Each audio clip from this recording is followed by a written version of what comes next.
Howdy, partner, I'm Pip. And today we're going to talk about upgrading the Quick Draw Precon deck from Outlaws of Thunder Junction. We're going to have 10, 20, 50, and $100 options. Our commander today is Stella Lee, Wild Card. If you love drawing cards, then unleashing a torrent of spells, this is the deck for you. Stella will let you play the top card off of your deck until the end of your next turn whenever you cast your second spell each turn. On top of that, you can tap her to copy an instant or sorcery spell if it's at least the third spell you've cast in any given turn.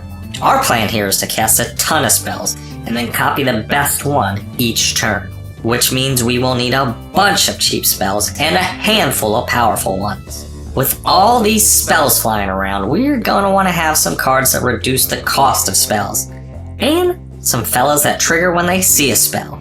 This is a deck that is going to be able to do something with all of the mana you give it, and still keep its hand full. So we plan on playing a whole mess of cheap mana rocks, so that we can cast all those spells in a single turn. Let's dive in. Karn's Temporal Sundering. This is a legendary sorcery. This is going to let you take an extra turn after this one and bounce up to one target non-land permanent back to its owner's hand. You then exile this spell. The ideal scenario here is that this is your third spell on a turn, and you get to copy it and take an extra turn after your extra turn. Baral and Karizev. 2/4 First Strike Menace for 3. Whenever you cast your first instant or sorcery spell each turn, you may cast a spell with lesser mana value that shares a card type with it from your hand without paying its cost. This is going to let you double spell each turn pretty easily and get you to that triple spell even quicker. Also, if you don't have the spell, you get to create a little monkey. Blasphemous Act. This is going to let us clear the board pretty easily when we fall behind. With this deck, I think we're going to want to pick our window for going off, and this allows us to find that window a little easier. Or reopen the window if someone closes it on us. Chain Reaction. So keeping with that same theme, this is going to help us clear the board when we fall behind, and help us find a better window to win the game. Ill-Timed Explosion. Here's a little bit more board wipe. You don't have to pitch any cards if you don't want to wipe the board. Brainstorm.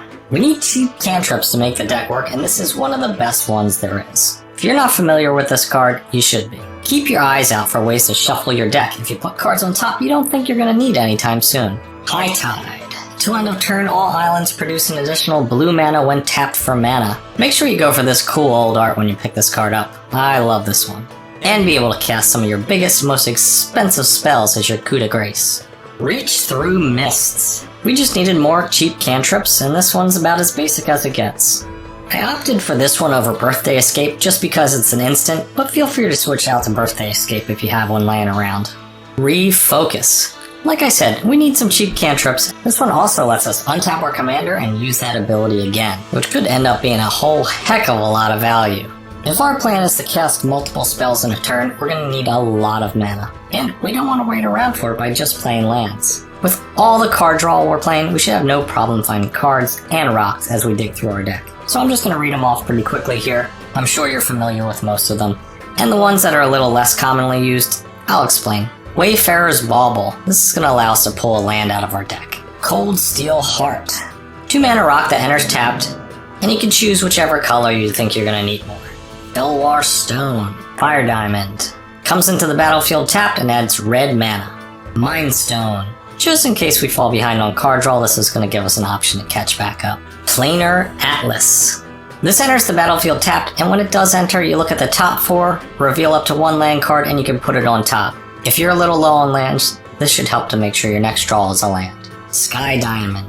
Just like Fire Diamond, but for blue. Star Compass. This is just going to tap for whatever you can already produce with your basics, but it enters the battlefield tapped. Thought Vessel. We're going to be drawing all these cards, so we're going to make sure we want to be able to use them, so let's remove our maximum hand size. Arid Archway. This is what we call a Karoo land. They're a little weird if you haven't seen them before. Basically, when they enter play, you return another land to your hand. Here's where the payoff comes in. You're going to be able to tap this for 2 colorless mana, and you're going to be able to play the land that you bounce back to your hand again next turn. These have some inherent card advantage built into them. Frantic Search. The stock of this card really goes up when we have lands that can create multiple mana, like the 2 we'll be playing in this deck. This also really allows us to cast multiple spells in a turn more easily. That's it for the $10 version. Let's move on to the $20 version. Alright, I'm gonna hit pause real quick just to ask you to smash that like and subscribe button. Looking at the data over on my supercomputer, I can see that only 1% of you nerds who watch my videos are subscribed. Now, I'm gonna have to sell my kidneys if I don't get about, 32% of you guys to subscribe to my channel. Alright, back to the video. Ojir Patik, Deepest Epoch. Whenever you cast an instant or sorcery spell from your hand, it gains Rebound. When this dies, you're gonna return it to the battlefield tapped and transformed under its owner's control with 3 time counters on it. You can tap it for blue mana, then remove a time counter. Then, after it has no time counters on it, you can pay 3 and tap it to turn it back over. Chrome Host Seed Shark. Whenever you cast a non-creature spell, you're going to incubate X, where X is that spell's mana value. If you don't know what incubate is, you're going to create an artifact token with X +1/+1 counters, equal to its incubate cost. If you cast a 3 mana spell, you're going to create a token that can transform into a 3/3 creature if you pay 2 colorless. With all the spells we have going off, this thing is going to create a little army in a can that can dodge removal. 1,000 Year Storm. This is going to be one of our top end payoffs. It's a 6 mana enchantment, so it's not going to happen early in the game. But whenever you cast an instant or sorcery spell, copy it for each other instant and sorcery spell you've cast before it this turn. You may choose new targets for the copy. So those turns where you cast 2, 3, 4 spells, you're going to be doubling up, tripling up, or quadrupling up on all the ones you cast later on that turn. This thing is going to be gobs of value. Imagine casting your extra turn card, getting 3 to 4 copies of it. That could happen here. Cerulean Wisps. Target creature becomes blue until end of turn. Okay. Untap that creature and draw a card. We're going to be able to cast this and untap our commander after she's used her spell copying ability. And we're going to copy even more spells. See the Truth. Put one of those cards into your hand and the rest on the bottom of your library. If this spell was cast from anywhere other than your hand, you're going to put all of those cards in your hand. Which means if we hit this off any of our impulse draws, we're going to get all 3 cards for 2 mana. Consider. Here's just another 1 mana cantrip, and this one lets us surveil. These are going to be absolutely necessary for setting up our hand, or getting those first or second spells out of the way so we can use our commander's ability. That's it for the $20 version. Let's move on to the $50. Time Warp. I know this card's kind of pricey, and there are some other options. I feel like this is the one that fits best for us, but feel free to use most any you can get a hold of. Temporal Mastery. Now, it's going to be pretty rare that we hit this as a miracle, but I think it's going to happen often enough that it's worth playing this over some other options. Mystic Remora. This card's going to be pretty good at any point during the game. Just being able to refill our hand, or have the amount of card selection it's going to offer us for 1 mana is going to be ridiculous. In order for this deck to work, we're going to need to have access to a lot of cards in it, so we can select what we're casting. And this card is consistently going to do that for us. This deck is a little light on dual lands, so I figured we'd add some of the cheaper ones. Storm-Carved Coast, and Spirebluff Canal, which was just reprinted in this current set, so you should be able to find this pretty easily. That's it for the $50 version. Let's move right on to the $100. Mana Geyser. I think we want to hold off on this until we're netting at least 10-12 mana off of it, but we will be cooking the turn this does go off. Jessica's Will. I'm sure you're all pretty familiar with this card. Just like Mana Geyser, this is going to allow us to have a really explosive turn, which is what we're aiming to do. Slick Shot Show Off. This is a brand new card, and its price really hasn't leveled out yet. There's a lot of hype surrounding this card at the moment, so I would maybe hold off until it dies down. If you wait for the perfect moment, this spell is going to be able to take somebody out in one shot, I bet.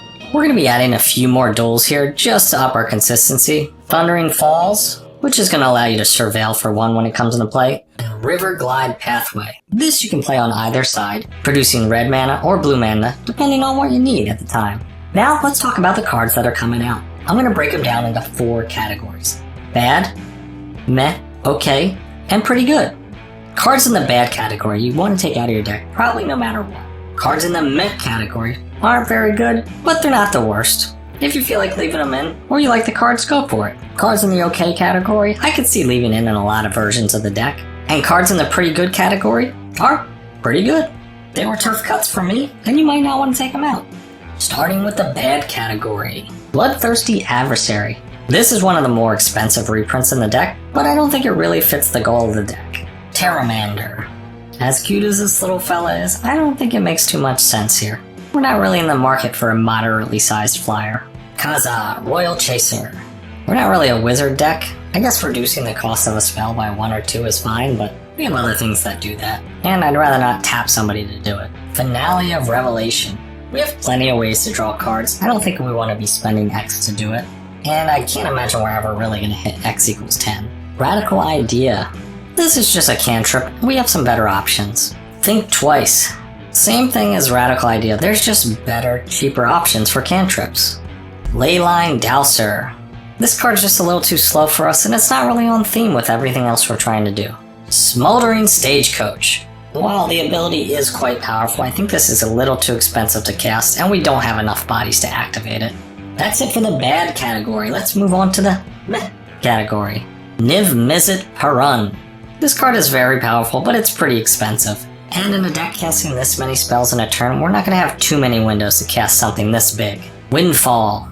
I'd imagine we're going to be the player with the most cards in our hand most of the time, so I don't want to pay 3 mana to help the other players out. Tezzeret's Gambit. This was a tougher one to cut, I think, at this level. But I think we just have better options for card draw, and we don't really have anything we want to proliferate. Pyretic Charge. This is a little too expensive, and an alternate win con, but I wouldn't want to rely on it. I don't know how often something like this is going to come together. Big Score. This is a good card to help us ramp for a turn, and have some card filtering, but I'd rather use some of the cheaper options for that, and rely on our mana rocks. Winged Boots. This is cheap to cast and equip, and will help protect our commander. I don't know, I don't think it's that necessary. Cursed Mirror. This one isn't so bad, but I'd rather have 2 mana rocks. I also don't know what we would use the second ability for ideally. If we had some way to maintain this effect, I could see it being useful on one of our trigger creatures, but to just do it once seems a little weak? Inconsistent? Midnight Clock. If I thought we were at any risk for running out of cards, I would probably play this, but I just think it's going to be unnecessary. That's it for the muck category. Let's move on to OK. First up, Murmuring Mystic. He's going to create a 1/1 blue bird illusion creature whenever we cast an instant or sorcery, which is going to be multiple times a turn ideally. I do like these kind of creatures in here, especially in the versions where we're still playing Octavia, but it's a little expensive for the effect. Deep Analysis. Recurring card draw is pretty good, but this one's a little on the pricey side. We're just going to go with some cheaper options. Rousing Refrain. I do like this card a lot, but in all likelihood, I think it's only going to go off once in a game, unless we start taking a bunch of extra turns. Pongify. I don't love single target removal in Commander, and I think we're pretty safe to take this out with the number of board wipes we added, but it is a cheap spell, and if we want to cast multiple spells in a turn, this could help get us there. That's it for the OK category. Let's move on to pretty good. Young Pyromancer. So when I was talking about Murmuring Mystic earlier, this is the type of card I would prefer to have on my deck. It's just cheaper and gets out there before we start casting all of our spells, to ensure that we get the value from it. Octavia Living Thesis. I just took this out in the more expensive versions because I'm also removing some of our token generators, and instead adding cards that give us more consistency. If you go the token generation route, definitely keep this thing in there. Lock and Load. This is good card draw, and the plot is really nice. It's still a little expensive, and I'd imagine we don't need all of this card draw at once, with all of our small card draw adding up over the course of the game. Finale of Promise. This is a great coup de grace card, but it does take quite a bit of setup. If you do cast it, it is going to be really fun. Dig Through Time. We're only really going to be able to cast this on the cheap later in the game, and I think we're going to have most of the cards we need at that point. It's still a very good option for this deck, though. Vandal Blast. Depending on what tables you're playing at, this could be great or garbage. Play it accordingly. Epic Experiment. I've removed a lot of the X spell cards in this deck, just because we want to be casting multiple spells in a turn, and these don't really lend themselves to that. Although in those turns where you do get to spike this, it is going to be delightful. Mizzet's Mastery. Exile target card that's an instant or sorcery from your graveyard. For each card exiled this way, copy it. And you may cast the copy without paying its mana cost. Exile Mizzet's Mastery. For Overload, you get to do all of them.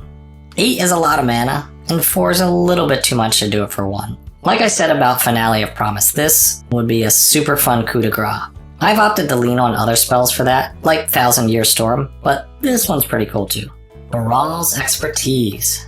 This is going to allow you to easily double spell, and buy back some tempo that you might have lost. I think it's a little too small ball at 5 mana, but it's not bad either.